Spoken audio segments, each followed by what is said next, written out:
Tout de suite, le journal de l'économie avec Franck Jojo Moulamba.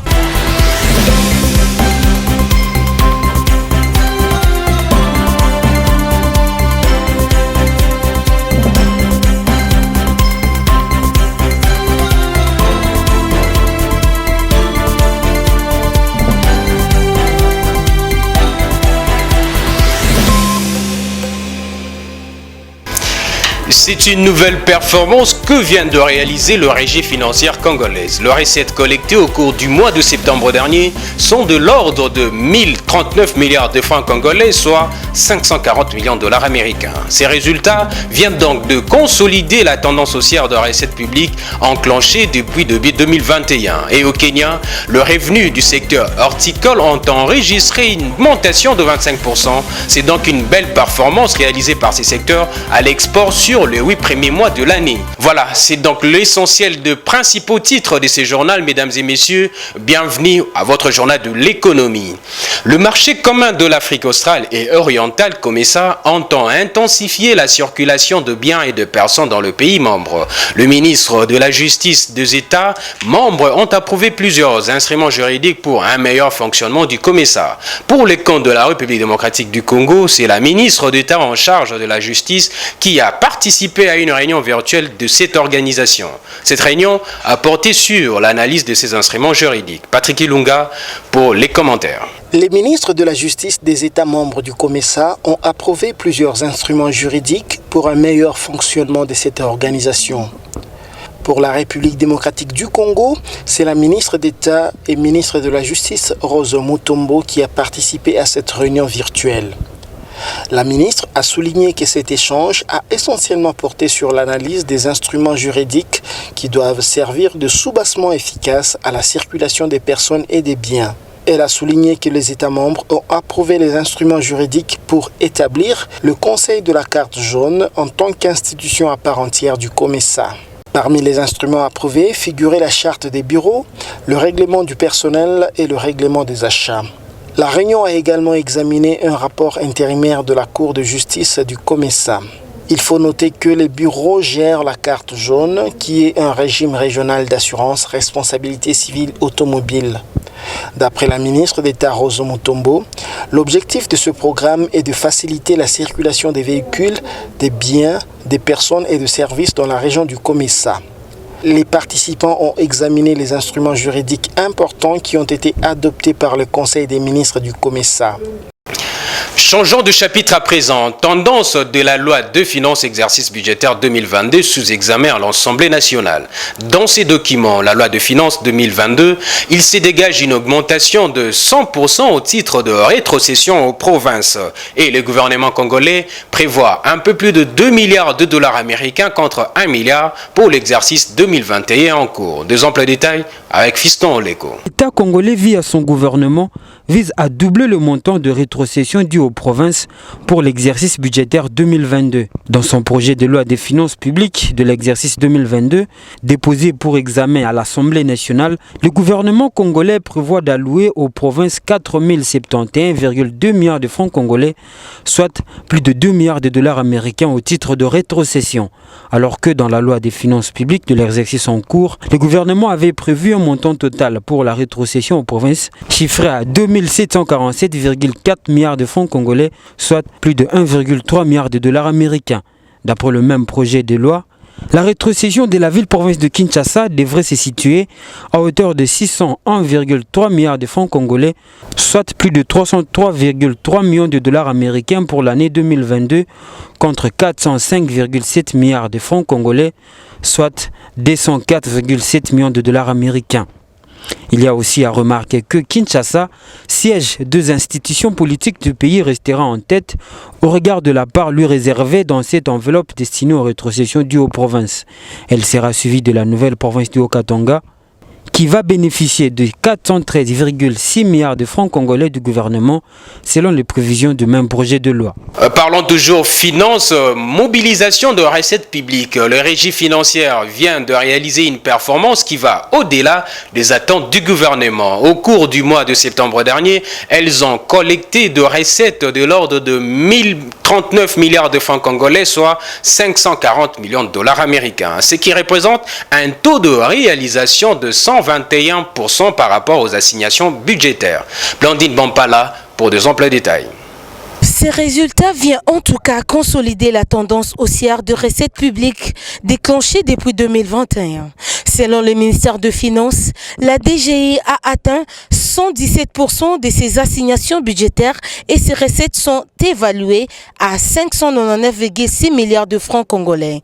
Par contre, la Direction générale des douanes et accises a réalisé à un taux de 128% sur les assignations budgétaires et a mobilisé 280,2 milliards de francs congolais.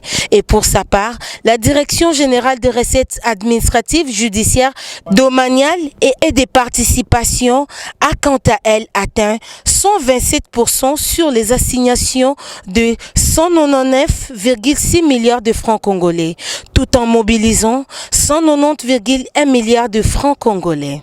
Cette formule est saluée par le gouvernement qui tient tout de même à maintenir le cap de la mobilisation accrue de recettes publiques et à la rationalisation des dépenses de l'État. Des dépenses qui ont tendance à ajuster au niveau des recettes réalisées. Pour rappel, les recettes publiques collectées au mois dernier sont chiffrées à hauteur de 563,9 milliards de francs congolais, soit plus de 281,6 milliards vers un taux budgétaire de 2067 pour $1 américain. On sait que le secteur informel prend à lui seul la quasi-totalité de ce qu'on appelle le petit commerce. Au nombre de ces derniers, une filière seule de la fabrication et de la vente des œuvres d'art. Comment cela fonctionne-t-il? Les forces et les faiblesses de cette activité, une équipe des Géopolis en a fait le constat. L'achat des œuvres d'art en RDC en général, à Kinshasa en particulier, n'est pas une habitude ancrée au sein de la population. Le marché d'art de Kinshasa, appelé communément Wenzabi Keko, situé en pleine capitale, est réputé pour la diversité des œuvres exposées. Ici s'y retrouvent le simple vendeur, mais aussi quelques-uns d'entre eux, artistes, fabricants et vendeurs de leurs propres produits. Mais ils déplorent l'ignorance et le préjugé de certains. Pour le moment, nous éprouvons beaucoup de difficultés quant à la vente de nos produits. Beaucoup de gens ont du mal à les acheter sous prétexte que c'est de la sorcellerie. Il y a 2 fois, beaucoup de nos produits sont écoulés quand il y a des touristes ici. Mais à cause du coronavirus, on a du mal à vendre. Du côté prix, c'est une certaine opinion nationale. Les reproches de vendre cher, les concernés qui rejettent ces longs blocs ont pour essentiel prétexte le nombre d'expatriés qui visitent ces lieux, d'où leur regret dû aux restrictions imposées par les Covid-19. Nous vendons nos produits à des prix abordables. Il y a des produits qui se vendent à 5 000 francs jusqu'à $10, voire même plus. Tout dépend de la qualité du produit. Nous vendons beaucoup plus avec les expatriés. Nous vendons beaucoup plus aux expatriés. Malheureusement, la fermeture de l'aéroport a causé beaucoup de préjudices. Nous ne savons plus comment bien vendre. Nous éprouvons donc d'énormes difficultés dans la vente. Les collectifs de vendeurs d'œuvres d'art de cette place des négoces appellent de tout son vœu les populations à manifester plus d'intérêt pour cette partie de l'histoire et de la culture commune afin de voir évoluer ces secteurs censés attirer tout le monde, nationaux comme étrangers.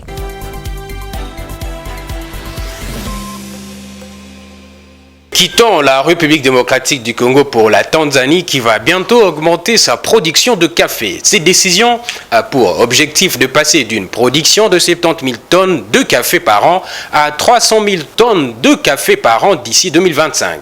Pour la présidence tanzanienne, le renforcement de la production de cette filière va permettre au pays d'augmenter ses recettes d'exportation. Patrick Ilunga pour les commentaires. Cette opération de renforcement de production de café sera menée par la Tanzania Coffee Board, organe gouvernemental mandaté pour réglementer l'industrie du café dans le pays. L'objectif visé est de passer d'une production de 70 000 tonnes de café par an actuellement à 300 000 tonnes par an d'ici 2025. Dans la logique que coloniale, le café est un produit d'exportation. Aujourd'hui, les pays qui sont les plus avancés ont compris que le café n'est pas un produit que d'exportation, c'est déjà un produit local. Beaucoup de pays africains importent plus de café traité qu'ils n'exportent le café brut. Donc à un moment donné, il est plus intelligent, avant même de pouvoir réellement renforcer la production pour l'exportation, de renforcer la transformation locale pour réduire les consommations des produits importés. Ce pays d'Afrique de l'Est, dans lequel la filière café compte pour 5% des recettes d'exportation, espère, avec cette hausse de production, augmenter son taux d'exportation selon les observateurs. La Tanzania Coffee Board affirme par ailleurs avoir déjà entamé le processus de concrétisation de cet objectif de production. Il y a là une première niche d'argent et il est important que la Tanzanie se consacre à transformer le plus de café sur place pour éviter d'importer. Première étape. La deuxième, c'est que quand vous désirez exporter, et ce serait très bien que la Tanzanie s'y mette parce qu'elle s'y met en retard, qu'en même temps qu'elle progresse dans sa production de café, qu'elle progresse dans la capacité de donner de la valeur ajoutée locale avant d'exporter. Outre l'organisation du festival du café qui s'est tenu dans le pays du 1er au 3 octobre 2021, le pays envisage d'autres activités pour amener les petits et moyens agriculteurs à étendre davantage leur culture de café. Dès sa prise de fonction en mars 2021, la présidente Samia Suluhu Hassan a expressément demandé au ministre de l'Agriculture d'augmenter la production des cultures stratégiques. Et au Kenya, l'horticulture a enregistré une bonne performance à l'export sur les 8 premiers mois de l'année 2021. Selon les données publiées par la Banque centrale du Kenya, le revenu de la filière a grimpé de 25% par rapport à l'année dernière en s'échiffrant à 795 millions de dollars américains. Suivez ces commentaires de Fiston Oleko. Sur les 8 premiers mois de l'année 2021, l'horticulture a enregistré une bonne performance à l'export. Selon les données publiées par la Banque centrale du Kenya, les revenus de la filière ont grimpé de 25% par rapport à l'année dernière en s'échiffrant à 87,8 milliards de shillings, soit 795 millions de dollars américains. Cette prouesse commerciale s'explique principalement par la reprise de la demande de l'Union européenne pour les produits kenyans, légumes et fleurs coupées, avec l'assouplissement des mesures de restrictions liées au coronavirus. Plus globalement, ce résultat positif s'inscrit dans le cadre de la dynamique enregistrée l'année dernière par la filière. En 2020, l'horticulture a, malgré la pandémie, signé en effet sa meilleure performance de l'histoire avec un volume record de 592 000 tonnes pour des recettes de 136 milliards de shillings. Le secteur est le principal fournisseur de devises étrangères du pays. Puis en Algérie, le gouvernement veut réduire l'impôt sur le revenu face à la flambée de prix de denrées de base. Alors que le pouvoir d'achat des Algériens a été mis à rude épreuve au cours des derniers mois, les autorités prévoient également de criminaliser le phénomène de spéculation qui est considéré comme principale cause par cette flambée de prix. Suivez cet élément de reportage de nos confrères d'Africa 24. L'Algérie connaît une hausse vertigineuse des prix des produits de grande consommation. Face à cette situation, le gouvernement veut réduire l'impôt sur le revenu et adopter une loi criminalisant la spéculation à l'origine de cette flambée des prix des produits de base. Nous avons besoin d'une coordination étroite entre les ministères de l'Agriculture et du Commerce dans le but d'un contrôle maximal sur les produits agricoles et les légumineuses. J'ai chargé le ministre de la Justice d'élaborer le projet de loi relatif à la lutte contre la spéculation pour punir ceux qui jouent avec le gagne-pain des Algériens.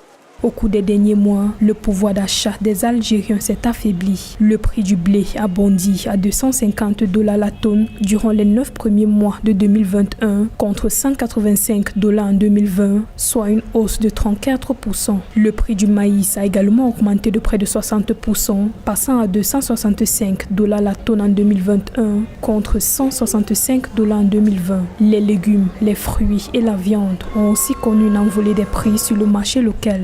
Cette inflation qui ne tient sur rien si ce n'est sur la volonté des commerçants doit être freinée. Il y a un problème aussi réel en Algérie, c'est qu'on exporte de l'hydrocarbure et on importe tous les produits de première nécessité. On se retrouve à un moment à ne plus être autosuffisant sur un certain nombre de produits et être totalement dépendant de l'étranger et des importations. Et on sait que dans la période de Covid qui vient, qui est en train de s'achever, mais les 2 ans qu'on vient de traverser ont été très difficiles pour les échanges internationaux également. On le le voit sur les produits de première nécessité très régulièrement en Algérie, mais on l'a vu aussi sur l'oxygène lorsqu'il s'agissait de soigner les malades du Covid durant l'été. L'Algérie doit travailler dans le fond sur ces questions-là, doit devenir autosuffisante sur un certain nombre de produits et doit de toute évidence bloquer les prix pour les produits de première nécessité parce que malheureusement on se rend compte que dans de nombreuses familles on a du mal avec ces produits qui fluctuent et avoir du mal à manger des produits de première nécessité, ça devient extrêmement problématique.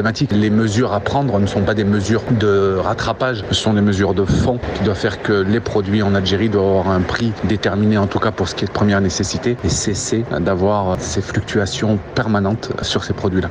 La loi criminalisant la spéculation prévue par l'Algérie envisage des peines allant jusqu'à 30 ans d'emprisonnement à l'encontre des spéculateurs. Précisons que l'Algérie est frappée par la sécheresse qui entraîne une pénurie de denrées alimentaires. Entre septembre 2020 et septembre 2021, le dinar, la monnaie locale algérienne, a perdu environ 5% de sa valeur, ce qui se répercute également sur les prix des produits alimentaires. Voilà, nous sommes arrivés à la fin de ce journal. Mais le rappel de titre, c'est une nouvelle performance que vient de réaliser la Régie financière congolaise. Les recettes collectées au cours du mois de septembre dernier sont de l'ordre de 1039 milliards de francs congolais, soit 540 millions de dollars américains. Ces résultats viennent donc de consolider la tendance haussière de recettes publiques enclenchée depuis 2021. Et au Kenya, le revenu du secteur horticole ont enregistré une augmentation de 25%. C'est donc une belle performance réalisée par ces secteurs à l'export sur le 8 premiers mois de l'année 2021. C'est ainsi que s'achève ces journaux de l'économie. Mesdames et messieurs, merci de l'avoir suivi et restez branchés sur le programme de Géopolis Télévision. L'information continue sur www.geopolismagazine.net et son compte YouTube Géopolis TV.